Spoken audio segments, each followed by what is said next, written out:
Yes, yes, yes. It's the night after,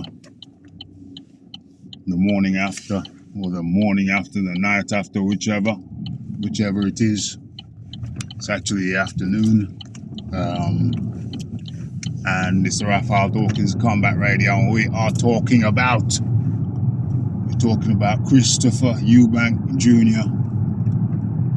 versus Conor Benn.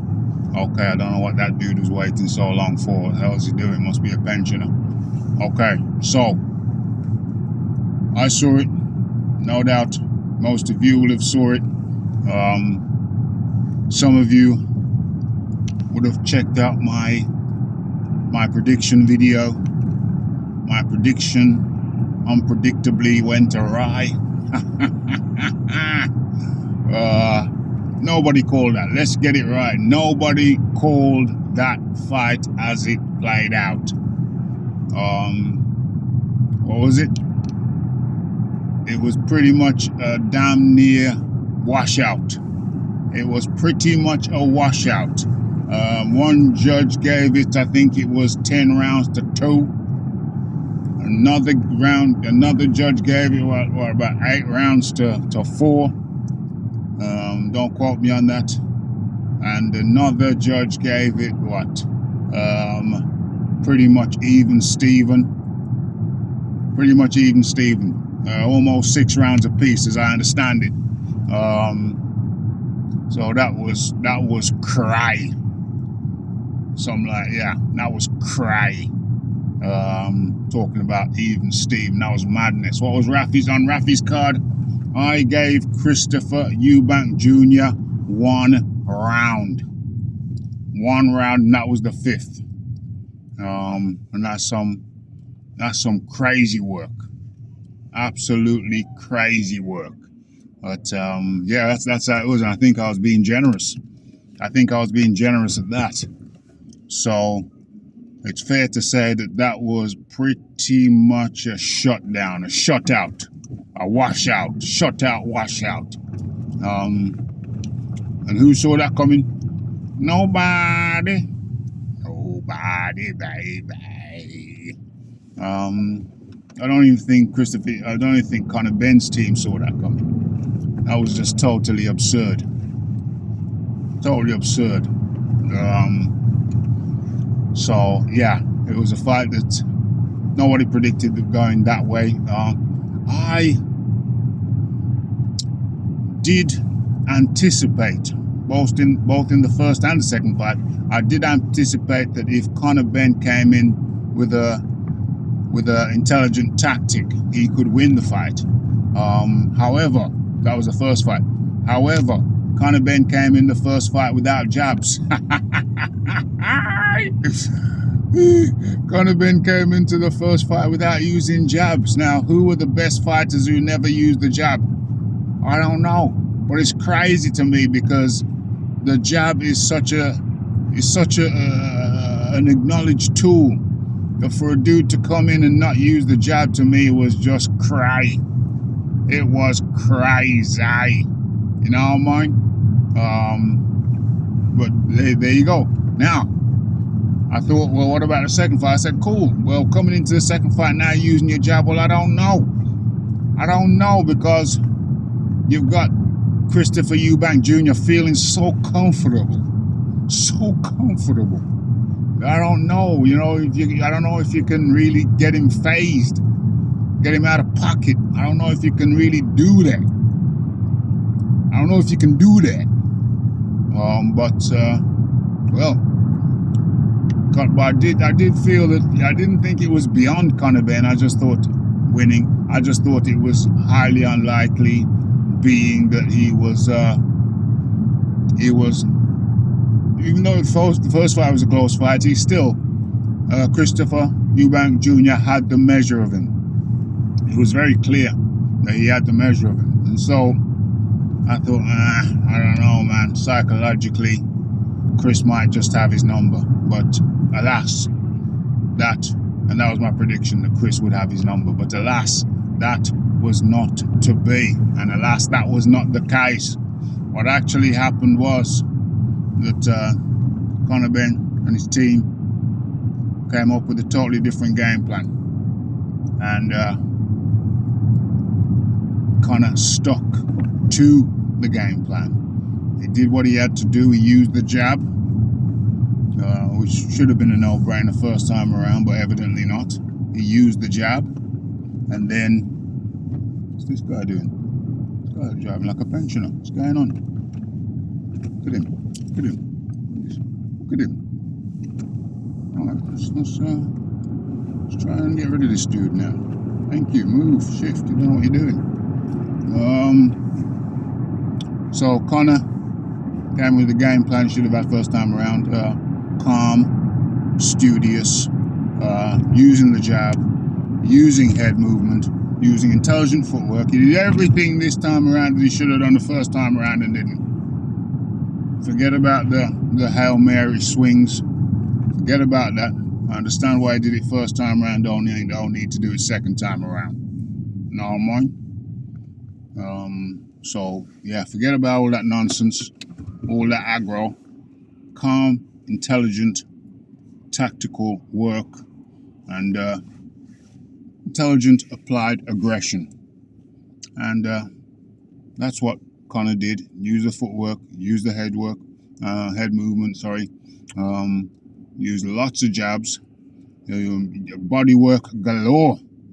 Oh my God, I think even in the first round, I think he probably might have ruptured. He might have ruptured Eubank Jr.'s liver. Some of those body shots were from the get-go were hellacious, but he wasn't doing it at any cost. Conor wasn't throwing them at any cost. He was setting up. He was making sure the distance was good, setting them up with the jab. Then whoof, right in the liver. Whoof, jab. Whoof, right in the kidney. Both sides. Oh bloody hell! It was a thing of beauty. You know, the Rafi is a connoisseur of the body work. I remember back in the day, John Conte once said his trainer told him, he said, kill the body and the head will fall. And I thought, my, what a beautiful thing.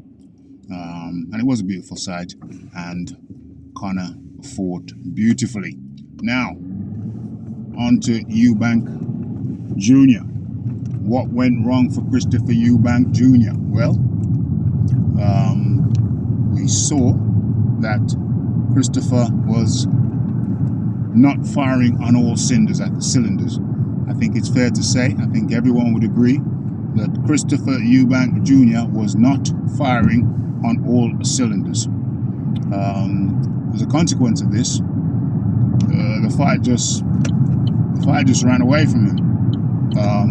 Round after round, Conor Benn piled up the points. Round after round, gave him the first round, the second round, the third round, went to Conor, and you thought, hold on, what the hell's going on here? What the hell is going on here? This is outrageous and outlandish. Fourth round went to Conor. Fifth round came a bit closer. And I thought, well, hey.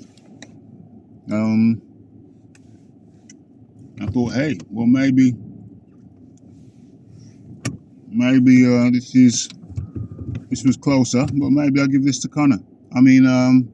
Christopher.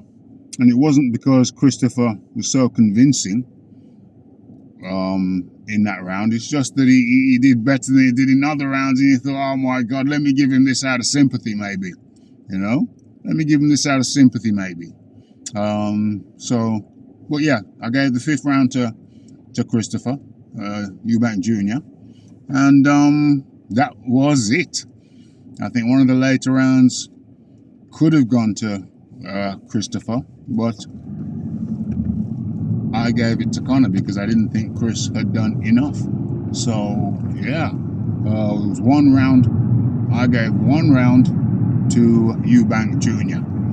And that's telling. That's telling. So what went wrong for Eubank Jr.? Well, pure and simple, he wasn't firing on all cylinders. He wasn't the full ticket when it comes to his fitness levels, etc., etc. I hate to say that because I don't want to sound like I'm taking anything away from Conor Benn. But I mean, the truth is the truth, and I mean, you could say that Conor took it away from Eubank Jr. in the first round with the body shots and with the body shot assault, and that may be the case. And he caught him upstairs a few times, but I think Christopher Eubank Jr. is made of sterner stuff than that. So to think that a few hard shots is going to just take him out of the whole game, I think is improbable. Let's put it that way, improbable. So, what's the other options we're looking at? Well, you have to look at the possibility that Christopher was indeed impaired due to the weight cut. Then you have to look at the other side of that coin. Well, you say, hold on a second. If he was strong with the weight cut last time, and if he came stronger in the second half of the fight with a worse weight cut, with what might have been a worse weight cut last time around, how are you saying is the weight this time? Well, maybe it's a combination of the two weight cuts, the last fight and this fight, A. B, maybe we're looking at maybe age is a factor. Could age be a factor here? Yes, I think it could. And just basically boiling down to a weight that is difficult for him. He pulled through last time, sure. Ended up in the hospital last time, sure. This time, not so fortunate. Yeah, I think it's a combination. I think it's a combo deal. One, we're looking at the age. Two, we're looking about how organized Conor Benn was. And three, we're looking about the boiling down. So there's three factors there. I just saw somebody drop their cigarette out of the window. The Audi to the left. Well, there's no Audi in front of us, so it would be to the left. So there's the three deciding factors. But those factors were all outside of Conor Benn's powers, jurisdiction. That's outside his jurisdiction. Conor had no control over whether Christopher Eubank Jr. accepted the fight or not. Christopher Eubank Jr. accepted the fight, and so you have to accept whatever comes with that. Whatever comes with that, you have to accept. So, just make a maneuver here. That's sweet. See what people are doing here. Okay. It's kind of funny, really, because these roundabouts or whatever, these multi-lane. Whoa, dude's coming to the side of me. I don't know what for. Must be a bit of a shithead. Yeah, there we go. You'll see him go past on the right, maybe? No, just a general shithead.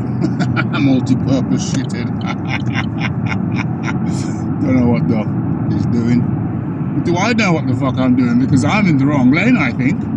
I'm not sure. Am I? Yeah, I am. But we indicate and we correct.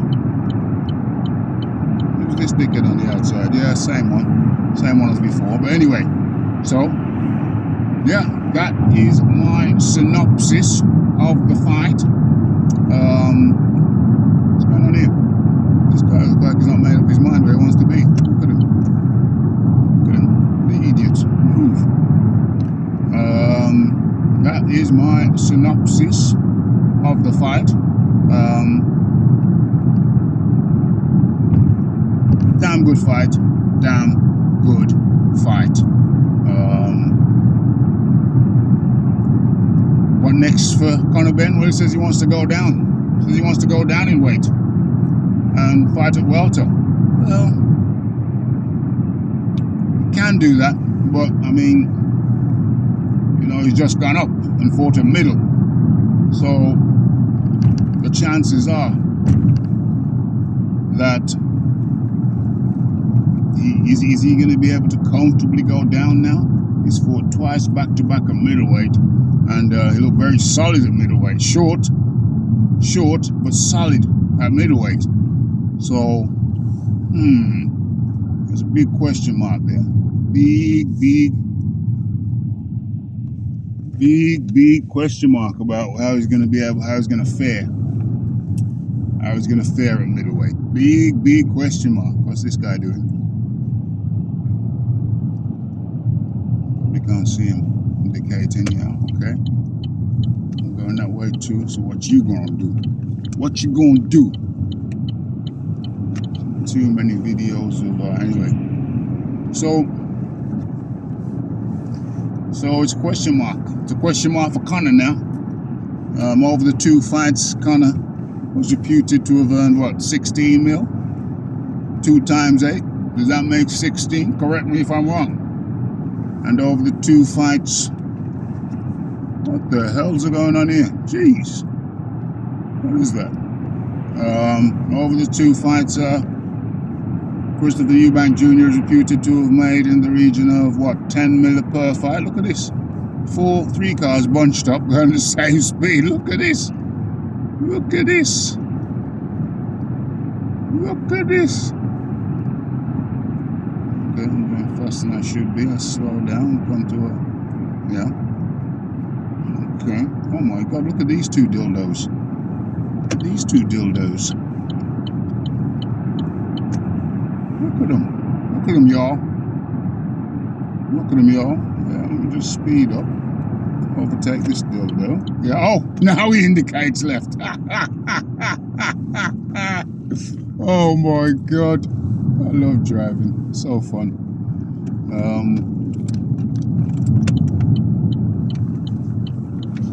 Yeah, so I forgot what I was talking about. What, Conor? Are we talking about Conor? Yeah, Conor was reputed. No.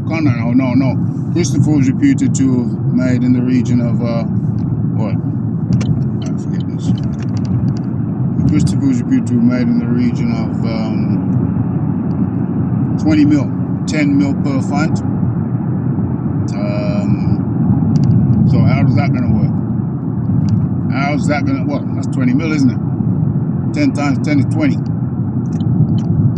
So yeah, so he can just retire, get out of there and retire. Get out of there and retire. Is that what he's going to do? Well, fighting's in his blood. He loves it. Fighting's in his blood. He loves that shizzle. So it's unlikely that he will retire. But should he? Are we in a position to say that he should based on 1 fight? I don't know, man. I don't know.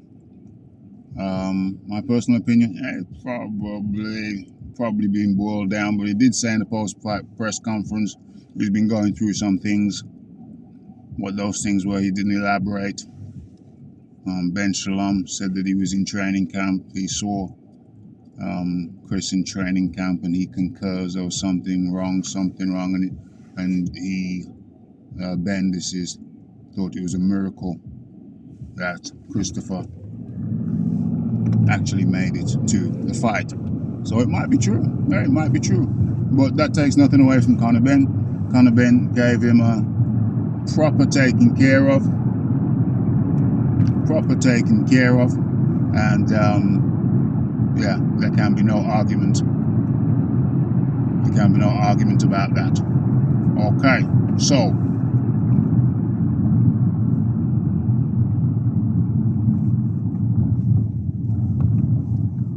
there you have it. What's this crackhead doing? I love driving. I love driving. Yeah. So, Conor Benn did what he had to do, took care of business, clearly and emphatically. Clearly and emphatically. And I thoroughly enjoyed the fight. Thoroughly and absolutely. Okay, so I did some pre-fight videos. Feel free to go ahead and check those out. Highly entertaining. I found them enjoyable to do. Anyway, Like, if you like, subscribe, comment, and certainly share. Raphael Dawkins, Combat Radio. Have your say. And I am out.